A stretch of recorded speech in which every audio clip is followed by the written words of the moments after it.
Hi everybody, I'm here with Dennis Muren, the Senior Visual Effects Supervisor and Creative Director at ILM. Dennis, thank you so much for being on the show. Sure, yeah. Yeah, welcome back. Last week, you asked if you could answer some questions from the fans. Sure. So we're just going to get started. All right. And Cheese, could you bring the questions over, please? Thanks, buddy.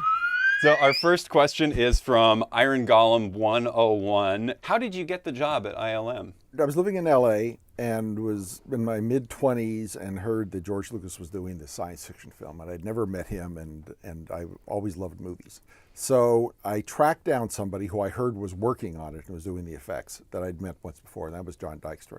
Mm-hmm. And they were just starting up, and I asked to see if I could maybe get some work on it as a camera guy or whatever, or effects camera guy, and he said, come on over, and I did an interview, and that was it. So I walked into a place that I'd never been to, work with people who I'd never worked with before, and to meet George, and it was just a great experience and changed my life. Before that, your background coming into ILM, the stuff that got you the job, is you had a background in stop motion animation. In effects of all types. In all types. All types. I've been doing this since I was literally like 6 years old, with a still camera shooting miniatures and explosions and stop motion and force perspectives and stuff like that. Then I got a movie camera when I was 10, and all through high school, junior high school, everything. Just did effects and had a really, I'd developed this in my mind, a way to really sort of pre-visualize stuff, because you had to do it those days, because it would be a week before you'd see the scene you shot. You had to send it away and get it back again. So I was sort of like pretty much up on this stuff when Star Wars came along. I'd been doing it really as a hobby, but I developed a lot of skills in those years.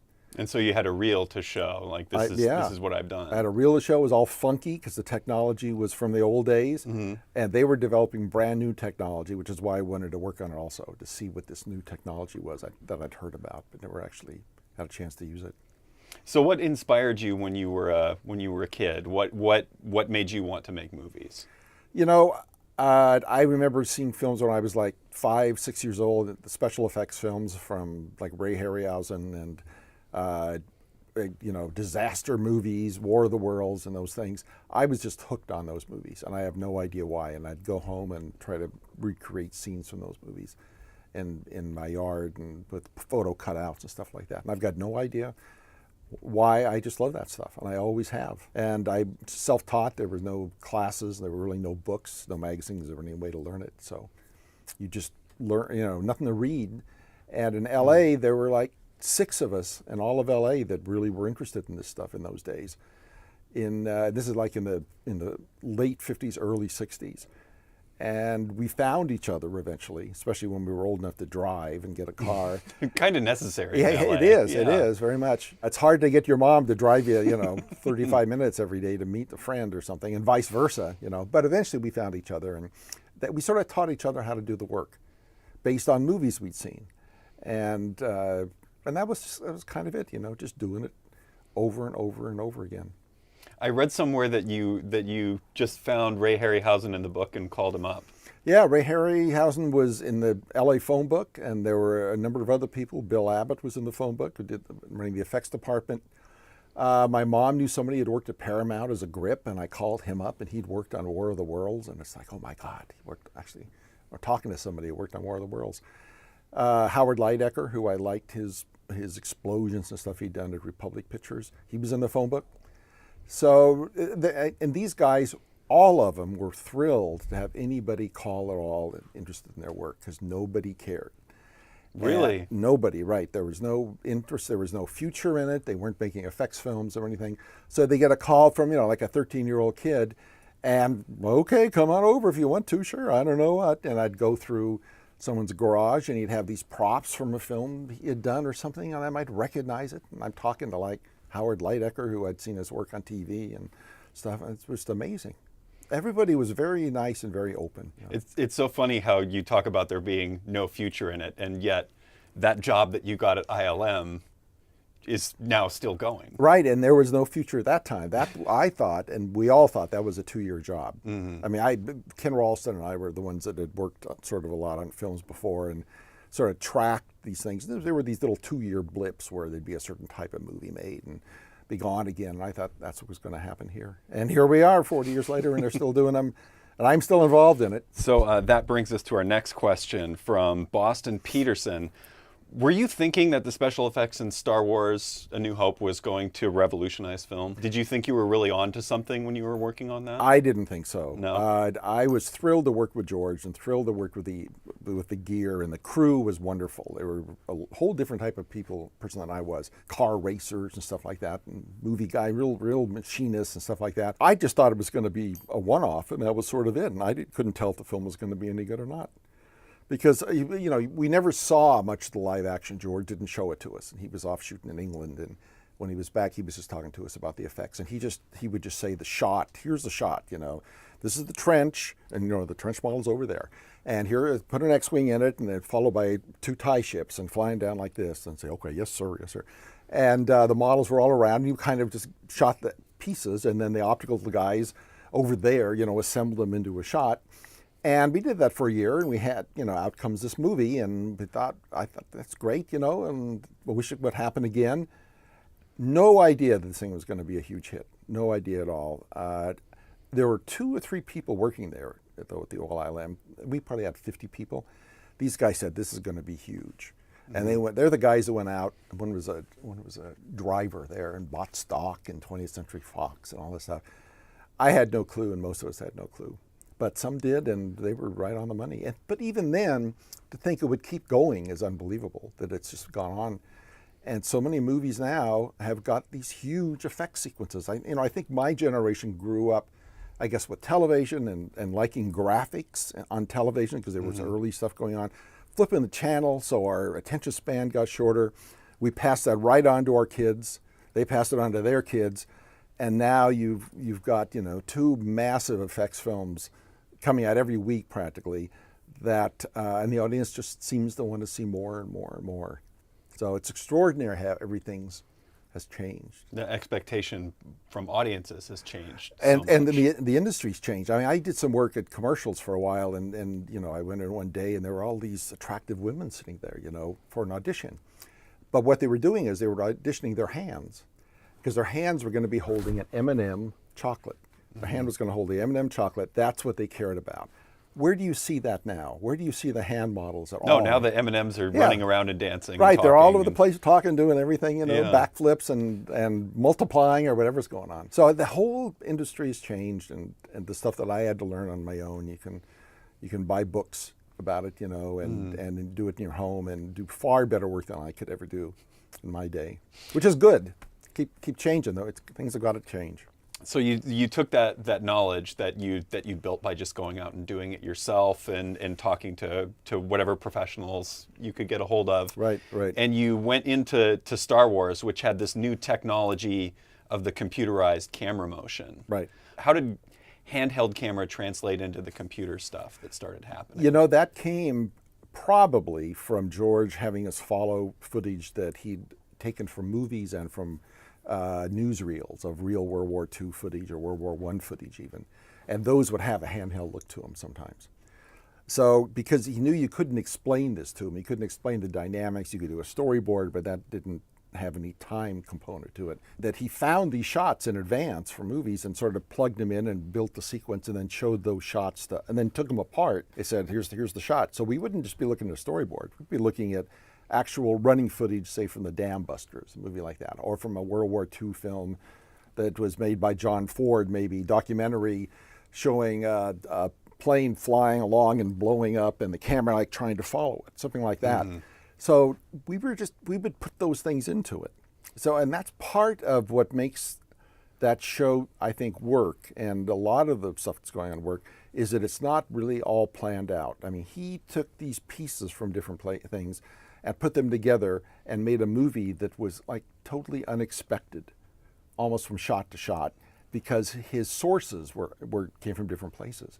So there was a certain amount of uncontrolled that was going on that comes through when you see the movie, that is like a combat situation that's uncontrollable when you in any sort of combat thing. So you've got this big battle at the end of Star Wars, and you've got these telephoto lens shots and wide angle shots and shaky shots and locked off shots and stuff that if you were just designing this from scratch, you'd make it very cinematic.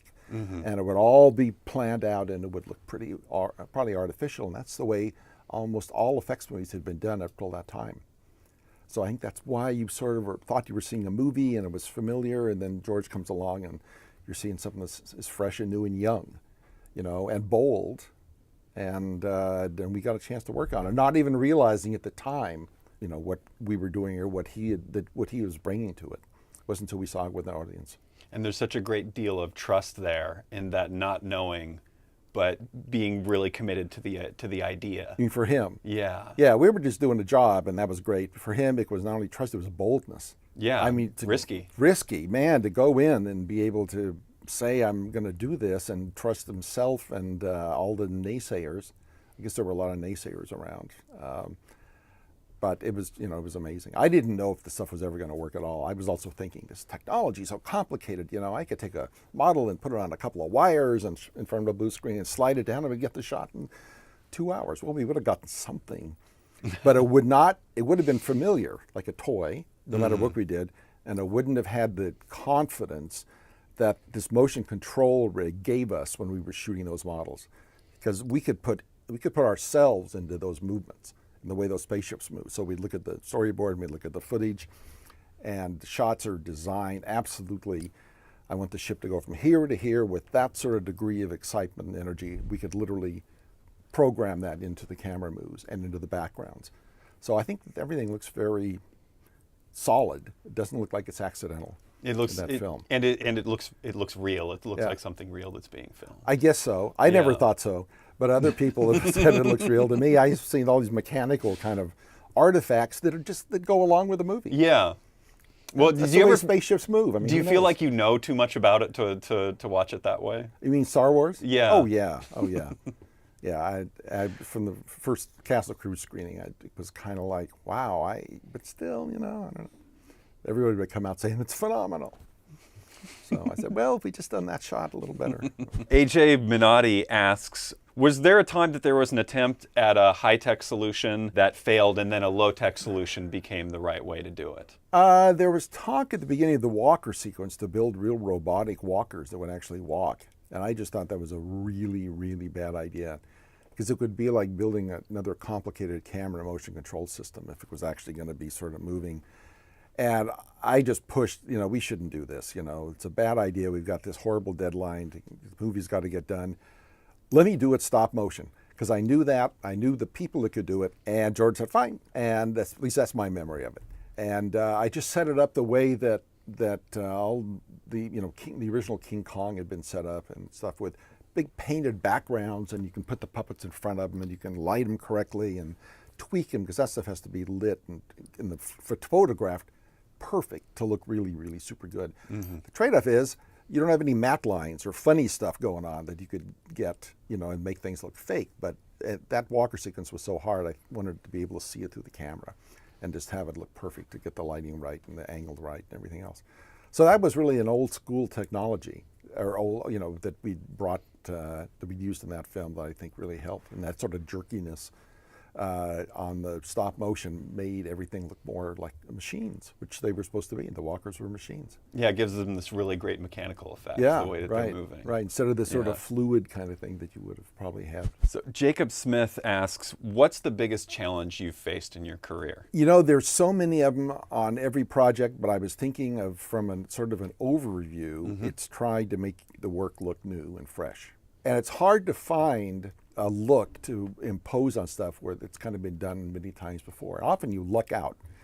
Like we had the speeder bike chase in Jedi. How to get that to look like you're really going 100 miles an hour through a forest was a pretty tough thing to make, and then to put the bikes in and make it look like it's a kinetic, it's got a feel to it. That sort of the Steadicam solution for part of it, which is a guy holding a camera, literally walking slowly through the forest, so you don't see the path because he's not walking on a path. That added a kind of a jerkiness to it that gave it a lot of energy. That was unexpected, but gave it that new look that wouldn't have happened if we'd had total control on it. And so that was like an accident that worked out. But it did give it this fresh look, and I think it's just hard to often find a fresh way of looking at something, especially now with so many of these films being done. We have a question here from Mr. Bob A. Feet. Oh, I see what you did there. What was the most painfully rewarding special effect or special effects you have worked on? It's Empire Strikes Back. And that was the hardest thing I've ever done. It was far beyond what Star Wars was as far as the effects go. Many more shots, much more complicated with the light backgrounds, the snow backgrounds, and the cloud backgrounds. So the matting had to be better. So many more designs had to be done for it. So many different types of things between the walkers and the asteroid sequence. I mean, just the asteroid sequence alone, trying to bring clarity to all these rocks that are moving around, and you can't tell one from another, but you want this one to look big and this to look small, and you got a falcon flying through there. You can't tell what you're looking at. I mean, that all had to be figured out. And that's just one sequence, and there were so many of them, and we just barely got that show done. And I remember hearing that there were, in those days we used to put out 70mm prints. There'd be a few of them that would go out, which are great, big quality, super prints that they make. And I think there's 30 prints out that have temporary shots in them, like about 17 temp shots that were unfinished. Were there like animatics or no, just a thank God, they description weren't of that. what? No. They were shot, but they didn't look very good at all. Oh, okay. You know, really the colors mismatched and the matte and and we just we couldn't do it. And then, you know, we got those done like 3 days later. And so all the rest of them came out fine. But those shots are around somewhere, and I remember talking to someone and they said, "Oh, don't worry.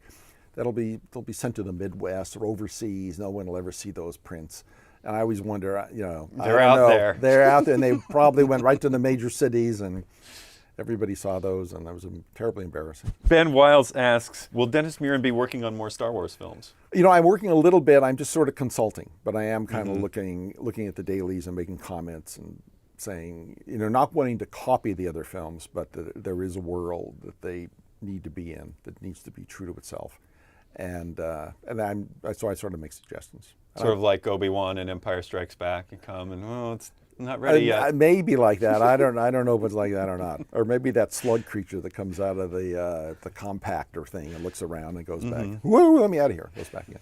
Alexander Stevens asks, from 1976 till today, what moment stands out during your career so far? Probably a couple. One is it's amazing to be on this Star Wars massive cultural change, and during that whole period, you know, it was really after Empire that it really clicked, because we knew we had done it twice. And then after that I went on to E.T. and then Jedi, and it's just kind of kept, so somewhere being part of this, you know, the wave of the culture or whatever they used to call it, is pretty amazing to be making all this work, you know, doing what was a hobby, doing it as work, and all these people seeing it was really a really amazing thing for me to have to go through it and still kind of be going through it. But specifically, probably as far as effects go, it's the period around the time we were doing Terminator 2 and Jurassic, when we were really trying to get the CG stuff that had been a promise for so long. We actually managed to wrangle it and get the gear to be reliable and the software to be easy enough for people to learn, for human beings to learn how to use it, and flexible enough that you could come up with an idea and a tool could kind of give you an image that you wanted, and have it be reliable and be budgetable, because the business we're working in, there's deadlines and budgets and you have to stick to them. It's not like academia where a lot of the computer stuff came from, where they could work on stuff for year after year. Our stuff had to actually work and had to deliver. So that period in there when we really learned it and sort of proved it a little bit on the Abyss, for sure on T2, and then the public went crazy when they saw dinosaurs on Jurassic. That was really thrilling. And also just for me as an effects lover and knowing a lot of the people who've been doing it for years, to know how thrilling it would be for all the practitioners for 100 years before to have had this tool, that, you know, you're not relying anymore on plastics and wood and gravity and wires and accidents and danger, real danger, and cutting your hand off or something. It's all your imagination. You can, as long as if you can figure it out, you can, and you've got good people working, you can pretty much do it with the computer. Pretty much make something happen. And now everything's gotten so much bigger with more shots being done, and the shots more complicated, and the audience has gotten so fine-tuned. It's super hard to make it look real. It was a little easier back then to make it look real. Now we're still struggling with trying to make this stuff look, up where the audience just doesn't even see it. And, we're doing it. It's coming. You talked about a little bit about how key lighting was for having things on camera and having them read as real. What do you think the trick is using the computer tools, getting that sense of realism? I think it's having a goal and what realism looks like, which sounds silly, but an awful lot of the people that are working in the industry now are right out of school or pretty close out of the school, and they never have learned to look around and see things and just look at it and say, look at that glare off your nose, it's a little brighter than off your forehead. If they were making you in CG, they might make those two match up. And the way it would come out is something looks funny about this. And there might be 10 other things that are funny about that too. So before you know it, I'm looking at you in CG, and you've lost the moment in the movie. It's amazing how many things we see that we don't realize we see. Yeah, you see it in the first 2 or 3 or 4 years of your life. And that's why kids are always curious. I mean, about everything, sound, weight, appearance, all sorts of things. And then I think what it is when you realize it's not a threat, then you're okay. And then after a while, you're not thinking about the look of things, you're thinking about other things.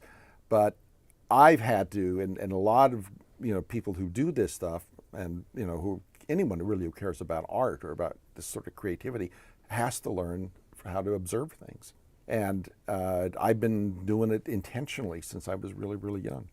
And that's what I encourage people to do, because then they have a goal. They're not just putting pieces together and turning on light and handing it to an animator to animate. Their goal is how this should look. As good as it can, as real as it possibly can. So I don't know, it's hard to explain that, but me coming from a background of being able to only shoot a few photos a week and taking a long time, because that's all photography could do, couldn't afford any more than that.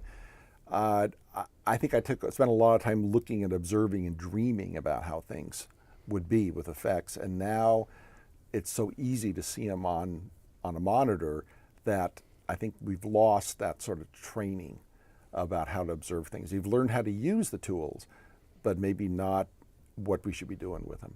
So it sounds like even though the tools and the technology have so vastly changed, it's that curiosity that's at the core. I think so, and discipline.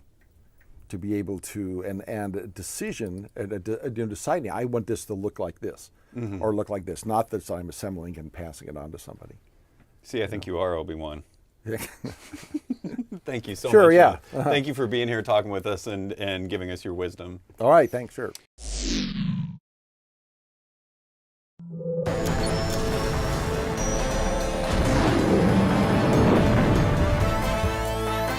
This week on the Star Wars Show, Peter sits down with visual effects legend Dennis Muren. We